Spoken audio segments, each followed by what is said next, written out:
दोस्तों हम लोग बात करेंगे कि आखिरकार ये वीपीएफ क्या होता है, जिसकी फुल फॉर्म होती है वॉलेंटरी प्रोविडेंट फंड। आखिर क्या होता है, किस तरीके से एक्ट करता है और किस लिए आपके लिए बेनिफिशियरी है, हम इसके बारे में बात करेंगे। तो दोस्तों सिंपल लैंग्वेज में बात करें तो जैसा कि आपको पता है कि आपका हर महीने का पीएफ बैलेंस कटता है और पीएफ पे एक अच्छा खासा इंटरेस्ट आपको रेगुलरली मिलता है।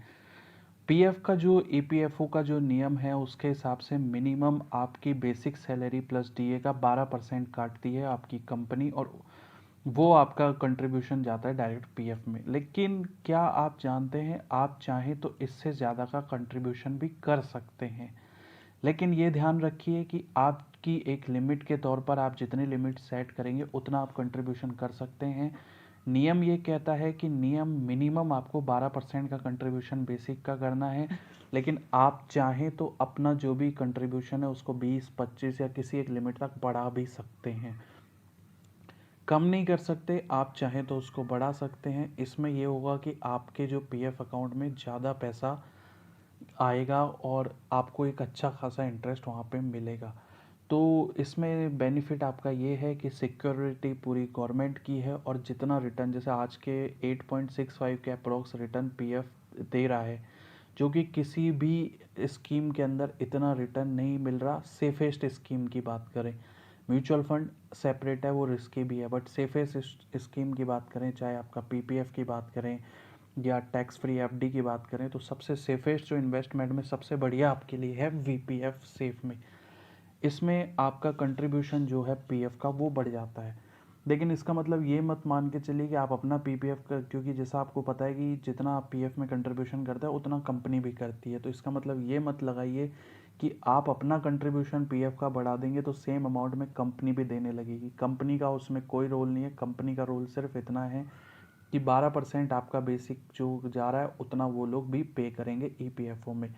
तो बहुत से एम्प्लॉयज़ वगैरह ये हैं, कंपनी के एम्प्लॉय ये हैं जो कि वीपीएफ का ऑप्शन सेलेक्ट करते हैं, वॉलंटरी प्रोविडेंट फंड का ऑप्शन सेलेक्ट करते हैं, और वो ये चाहते हैं कि जैसे उनके महीने की सैलरी आए तो जैसे आपका पीएफ ऑटोमेटिकली कट कट करके आपका इन्वेस्टमेंट हो जाता है, वैसे वो पीएफ ज़्यादा कटे एज ए वीपीएफ के तौर पे, और उनका ऑटोमेटिकली वहाँ पे जो है कंट्रीब्यूशन हो जाए इन्वेस्टमेंट में, उनको ज़्यादा प्रॉब्लम नहीं आए, तो वो वीपीएफ का ऑप्शन सेलेक्ट करते हैं।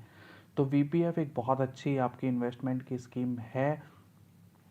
दूसरी बात दोस्तों, बात करें आप लोगों के लिए कि क्या वीपीएफ एटीसी के अंतर्गत आता है, बिल्कुल वीपीएफ एटीसी के अंदर ही है।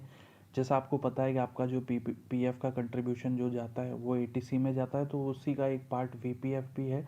तो दोनों सेम नहीं कह सकते, क्योंकि पीएफ सिर्फ 12% आपकी बेसिक का जाता है, उसके ऊपर आप डालोगे तो वो आपकी श्रद्धा के हिसाब से उसको वीपीएफ नाम दिया गया है।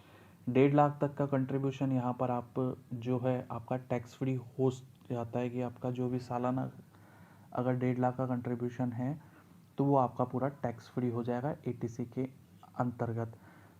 और दूसरी बात आती है दोस्तों लॉक इन पीरियड की। लॉक इन पीरियड की बात में जैसे आपका पीएफ के साथ में जो नियम कायदे हैं सारे वही हैं। पीएफ जो जिस तरीके से एक्ट करेगा वीपीएफ भी उसी तरीके से एक्ट करेगा। आपका पीएफ जो है उसी बैलेंस में उसी तरीके से सब कुछ वही करेगा, यानी कि एक एक कह सकते हैं आपका जो पीएफ का जो आप रेगुलरली कटवा रहे हैं वो आपने एक्स्ट्रा कटवा दिया, वो पीपीएफ के तौर पर चला गया। तो इसका कोई लॉक इन पीरियड भी नहीं है कि कितना लॉक इन क्या है किस तरीके से, जैसे आपके पीएफ के कायदे हैं उसी तरीके से ये यहाँ पे चलता रहेगा। अगली बात आती है दोस्तों कि इस पे इंटरेस्ट जो है, जैसे कि पीएफ पे आपका जो इंटरेस्ट है वही पीपीएफ पे मिलेगा। पीपीएफ पे जैसे आज की हाँ बात करें, अभी फ़िलहाल गवर्नमेंट ने 7.1 का इंटरेस्ट दे रखा है, जबकि वीपीएफ यानी कि पीएफ पे 8.65 का है। तो काफ़ी अच्छा इंटरेस्ट, लगभग लगभग यहाँ पे 1.5% से ऊपर का इंटरेस्ट यहाँ पे आपको मिल रहा है। तो बहुत ही अट्रैक्टिव ऑप्शन है इंटरेस्ट के तौर पर। इस पे जो है, जैसा आपको पता है वीपीएफ में जो कंट्रीब्यूशन पे ओवरऑल अर्निंग होगी वो काफ़ी अच्छी होगी। पीपीएफ में या कोई और में आपको खुद को जाकर के इन्वेस्टमेंट करना हो। वीपीएफ में जब भी आपकी मंथली सैलरी आएगी उसमें ऑटोमेटिकली आपका वीपीएफ का पार्ट डिटेक्ट होकर के आएगा, वो सीधे आपके इन्वेस्टमेंट में चल जाएगा। आपको कुछ नहीं करना, जैसे आपका पीएफ कटा वैसे वीपीएफ का भी हिस्सा वहाँ पे कट गया और आसानी से आपका सारा इन्वेस्टमेंट होता रह रहा है। कुछ लोग ऑप्शन इसलिए सुनते हैं ये वाला क्योंकि उनको सेफेस्ट इन्वेस्टमेंट में चाहते हैं, वो म्यूचुअल फंड में नहीं जाते, यानी कि ELSS स्कीम में नहीं जाना चाहते। PPF में वो इसलिए नहीं जाना चाहते क्योंकि PPF में उनका रिटर्न यहाँ से 1.5% कम है, तो वो PPF में इसलिए नहीं जाते। और भी कई स्कीम है, जैसे टैक्स फ्री FD है, FD में तो इंटरेस्ट बहुत ही ज़्यादा हो गया। यहाँ पे जो है आपके लिए इंटरेस्ट गवर्नमेंट ऑफ इंडिया द्वारा सेट होता है, जो कि साल भर के लिए आपके PF वाला ही रहता है, तो एज ए PF का पार्ट यहाँ पे हो जाता है। पासबुक जब भी इसकी अपडेटेड होगी, तो जैसे PF की पासबुक आती है उसी में आपका जो कंट्रीब्यूशन अमाउंट है वो ज़्यादा दिखाई देगा, बाकी इसकी कोई सेपरेट पासबुक नहीं बनेगी। सिंपल तरीके का यहाँ पे नियम काम करता है। दूसरी बात आती है कि मैं VPF में इन्वेस्टमेंट कैसे करूँ, तो VPF में इन्वेस्टमेंट करने का तरीका सिंपली आपके एम्प्लॉयर के थ्रू जाता है।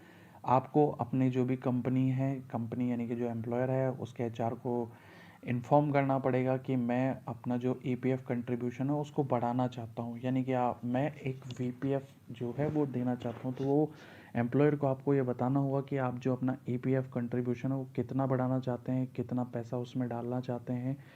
तो उतना पैसा एम्प्लॉयर आपकी मंथली सैलरी से हर महीने डिडक्ट करता रहेगा, और वो का वो पैसा वहाँ पर आपके PF बैलेंस में जा कर के जुड़ता रहेगा। तो काफ़ी सिंपल तरीका है, सेफ तरीका है, और अट्रैक्टिव इंटरेस्ट लेने का ये तरीका है। लेकिन ये चीज़ ज़रूर ध्यान रखिए, ये टोटली आपके एम्प्लॉयर की भी विलिंग पर चलता है। एम्प्लॉयर अगर आपको ये सर्विसेज प्रोवाइड कर रहे हैं, आप सीधे उनको मेल करके ये चीज़ें आप डाल सकते हैं, उनको बता सकते हैं, वो आपके उस तरीके से काटने लग जाएंगे। लेकिन इसका ये मतलब नहीं निकालिएगा कि जितना PF कंपनी का देती है आप देते हैं उतना ही कंपनी देती है। VPF उससे अलग है। आपका मान लीजिए महीने का 2,000 रुपये 12% के हिसाब से कट रहा है बेसिक का, तो 2,000 कंपनी देती है। लेकिन आप चाहते हैं मेरा 2,000 की जगह 4,000 कटे, तो आपका 4,000 कटेगा, कंपनी वहाँ पे 4,000 नहीं देगी, वो 2,000 ही देगी। तो VPF का जो कंट्रीब्यूशन है टोटली आपका है, कंपनी का इसमें कोई हिस्सा नहीं है। कंपनी आपके BF पे पैसा वहाँ पे ज़्यादा जमा कराने लगेगी, कंपनी को कोई नुकसान नहीं है, कंपनी वो पैसा सीधे आपको दे रही है, वो जाकर PF ऑफिस में जमा कराती रहेगी। उसमें कंपनी का सिंपली कंट्रीब्यूशन यही है कि कंपनी आपके जो BF पे ये काम करती है और कर करके देती है। तो VPF जो है वो पार्ट आपकी सैलरी का ही हिस्सा है जो कि आपके कंट्रीब्यूशन में चला गया। तो कुछ लोग जो ATC में इन्वेस्टमेंट करना चाहते हैं लेकिन कोई ऑप्शन नहीं चुनते, वो सीधा इसी तरीके से कर देते हैं, उनके लिए बहुत अच्छा तरीका यहाँ पे होगा। इन्वेस्टमेंट सेफेस्ट है, हर महीने एक पर्टिकुलर अमाउंट कटता जा रहा है और उनका जो है इंटरेस्ट बहुत अच्छा बिल्डअप होता जा रहा है। और जब आप देखिए काफ़ी लॉन्ग टर्म इन्वेस्टमेंट रहेंगे तो पावर ऑफ कंपाउंडिंग के बारे में आप सब जानते हैं, तो बहुत तेज़ी से पैसा बढ़ कर के आता है। और सारी स्कीम में 1.5-2% का इसमें अलग से आपका जो एक्स्ट्रा इंटरेस्ट मिल रहा है VPF में, वो पावर ऑफ कंपाउंडिंग को बहुत तेज़ी से आपको बढ़ा देगा। कंपेयर करें PPF में, PPF जैसे आपको अभी 7.1 का इंटरेस्ट दे रहा है, तो रूल ऑफ 82 के हिसाब से जो देखेंगे तो उस पैसे को डबल होने में कितना टाइम लगेगा, वहीं 80 रूल ऑफ 72 के में देखेंगे तो उसको डबल होने में कितना टाइम लगेगा, वहीं आपका जो EPF में जो VPF का कंट्रीब्यूशन है उसको डबल होने में कितना टाइम लगेगा। तो आप खुद ही समझ सकते हैं कि VPF कितना पावरफुल यहाँ पे आपको एक इन्वेस्टमेंट का तरीका आपको नज़र आएगा। हालांकि PPF या कोई और स्कीम एक फ़िक्स इंटरवल के बाद में रिलीज़ हो जाती है, आप पैसा ले सकते हैं, उनकी सबकी अलग कैलकुलेशन रहती है। यहीं पे अगर बात करें VPF की कैलकुलेशन, तो VPF के सारे रूल कायदे EPF के ही हैं। सिर्फ पैसा बढ़ा है, रूल नियम किस तरीके से विड्रॉल करेंगे, कितना करेंगे, ऐसा नहीं है कि आप आपका VPF कभी भी किसी भी तरीके से विड्रॉल कर सकते हैं। कमी इसमें यही है कि इसमें जो आपको विड्रॉल करना है वो पूरे EPF का जो विड्रॉल प्रोसेस है उसके थ्रू करना है, उसके नियम कायदे के थ्रू करना है, क्योंकि EPFO अब आपके जो वो पैसा है उसको आपके PF का हिस्सा मानता है। तो जितने उनके नियम कायदे हैं विड्रॉल के, ऐसे ही आप विड्रॉल नहीं कर सकते। उनके जो नियम कायदे हैं कि आपको घर बनाना है या फिर आपके कोई मेडिकल इमरजेंसी, उसी केस में ये पैसा आपका विड्रॉल होगा। बाकी जैसे सामान्य तरीके से कि आपकी 5 साल बाद टैक्स फ्री FDO रिलीज़ होगी, ऐसा यहाँ पे कुछ भी नहीं होने वाला है। तो इन्वेस्टमेंट से पहले आप ये ध्यान रखिए कि जैसा आपका PF जा रहा है, PF कंट्रीब्यूशन जा रहा है, उसी तरीके का ये VPF भी जा रहा है, और उसका भी रिटर्न प्रोसेस या उसकी भी जो आपकी अर्निंग्स वगैरह है वो उसी तरीके से काम करेगी। तो ध्यान रखिए दोस्तों, आप चाहे तो आपके VPF का कंट्रीब्यूशन बढ़ा करके एक अच्छा खासा अमाउंट आपके फ़ंड में क्रिएट कर सकते हैं।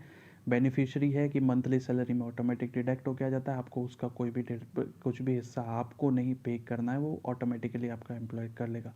तो दोस्तों ये थी आप लोगों के लिए छोटी सी जानकारी वीपीएफ के बारे में। पसंद आए तो प्लीज़ मेरे चैनल को सब्सक्राइब ज़रूर करिएगा और इस वीडियो को लाइक ज़रूर करिएगा। मिलते हैं आप सभी से नेक्स्ट वीडियो में।